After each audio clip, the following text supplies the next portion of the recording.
welcome back, guys. Once again, it is yours truly, Shalon Nakia, your chief editor of Reveal Magazine US. I am sitting here today with a very familiar face. You guys may have seen him on shows like The Parkers or New York Undercover. That's right, guys. Mr. What's Up Dog himself, Tommy Ford.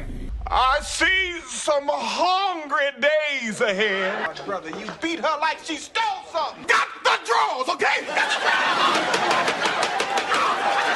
You know what? I love your work, brother. I mean, I love it. You just changed that whole rap thing, man. Can't touch this. Okay, look. Hey, Cole, don't worry about it, all right? Man, look, if you can't find any work, I'll put in a good word for you at my job, man.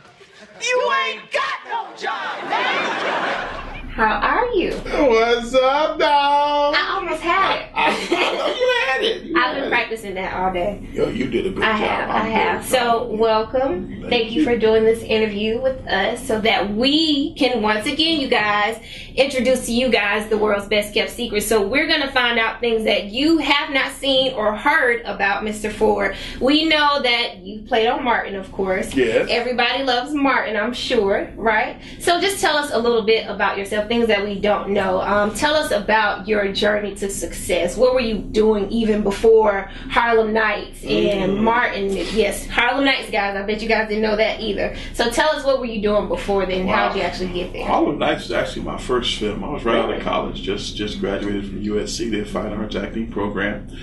And my manager, some people may not know this, was Lee Daniels, the director. He started my career. He started off as a casting director, and he moved to management, so I was one of his first clients, and he really helped shape my career. So before I was a full-time actor, I worked as a human relations specialist with an organization called the National Conference of Community and Justice. So I have a great passion for young people and for helping people. And it was a nonprofit organization that specialized in breaking barriers of communication, like racism, sexism, a lot of the ism. Their problem, like in a school with gangs, drugs, violence, racial turmoil, they sent a team of us out, and we help folk break barriers of communication. Their problem in the police department, or many of those things, that what we would specialize in. So before I was a full-time actor, I worked as a human relations specialist, which was really about helping folks solve problems. Okay. Yeah. So when was it that you actually transitioned into acting, and how did you know that that was actually your calling? I always knew it was my calling. And I always knew that's what I wanted to do. I remember my very first play. I went to Christian schools from preschool all the way up until I was a freshman in high school.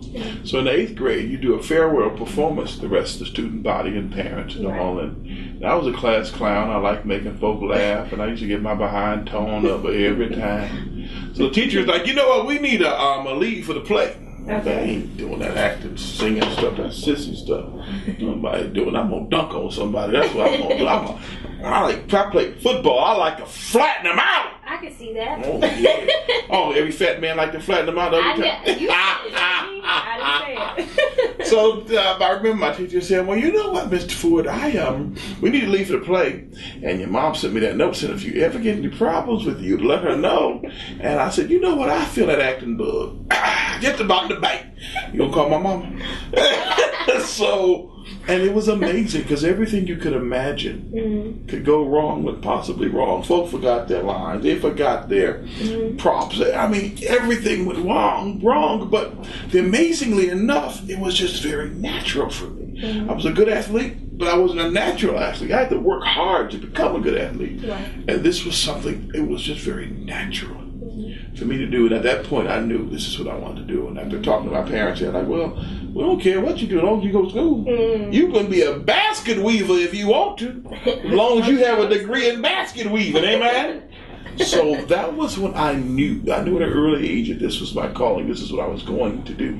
So that transition didn't happen because I had to discover I wanted to be an actor. Transition happened after I finished college, and then I was able to do it full time. Okay. So once you actually got there, and you, of course, like I said, you've been on shows like Martin. We all still now even watch Martin. We love Martin. Love to see Tommy.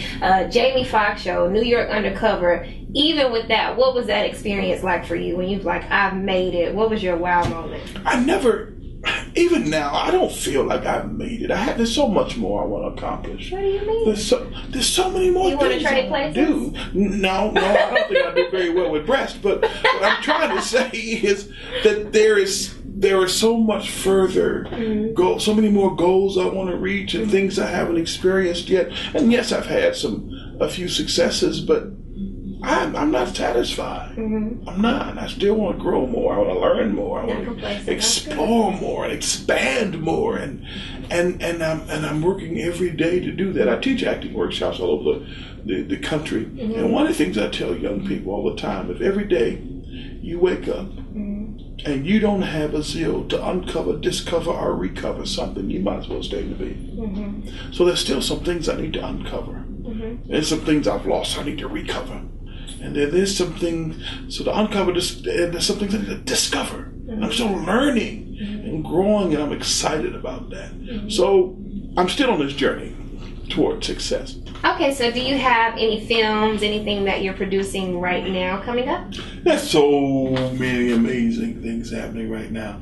I have one film that I'm directing and produced called Conflict of Interest, and I'm really excited about it. It's a wonderful story about a young lady who, as a teenager, had a baby. And now as her parent, her mom, forced her to give that baby up for adoption. Fast forward to today, she's now a district attorney. She's a great lawyer.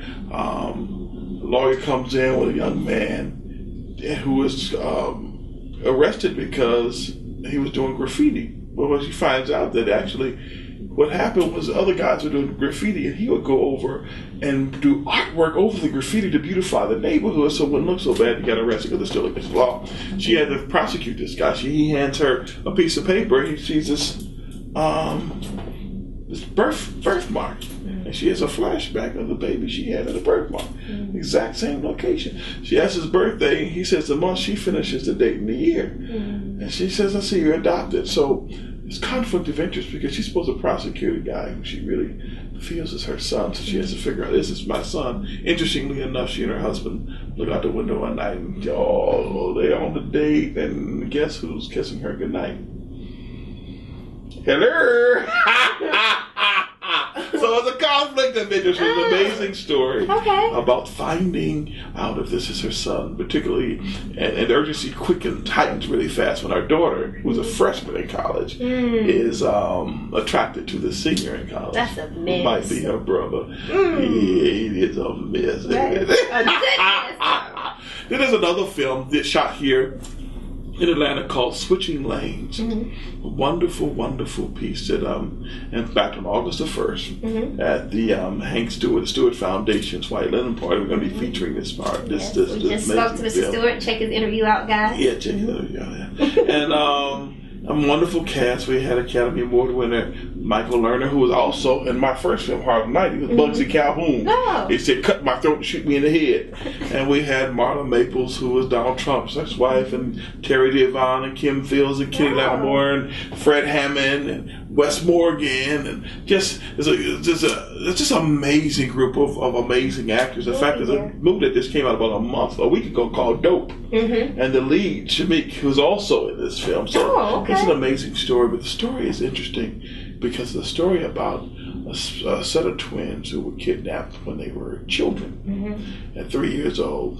And so this parent, it's the A story, the B story. The A story is this parent trying to find her babies, and the B story is about two girls who become buddies and friends, running track from two opposite sides of the city. So it's a wonderful, wonderful piece, and we're going to be featuring that August the 1st. And Reveal will be there, of course. Reveal will be there. Reveal will be there as we reveal this amazing movie. Yes, thank you. Play on words. Okay, so outside of the directing outside of the acting, what do we have here? Children books. Well, how'd those get there? How did those get there? Apparently you. Oh, yeah. I was children's books. I'm glad you reminded me. I'm getting old. I forget stuff. You're not old at all. Yeah. I have a pornographic memory. A photographic. Sorry, a photographic memory. I remember lots of things. I have a great passion for young people. And remember I told you I was a humiliation specialist, so I'd go speak to a lot of kids, and teachers would come to me and say, man, as a motivational speaker, my kids would be so motivated, and you have them in line, and then a few months later they go, oh well, that Mr. Ford guy is gone. We need to put some of those principles in something that can last, so that we can teach our kids. So I started writing children's books. This one is called Hey, do you have a positive attitude? And it goes through 12 simple steps to success. We need that for adults too. Hello, walls. This one is I am responsible for me. Okay. So I'm responsible for the things that I do, and you're responsible for your actions too. So the true definition of responsibility, I believe, is that I have the ability to respond intelligently, morally, and spiritually.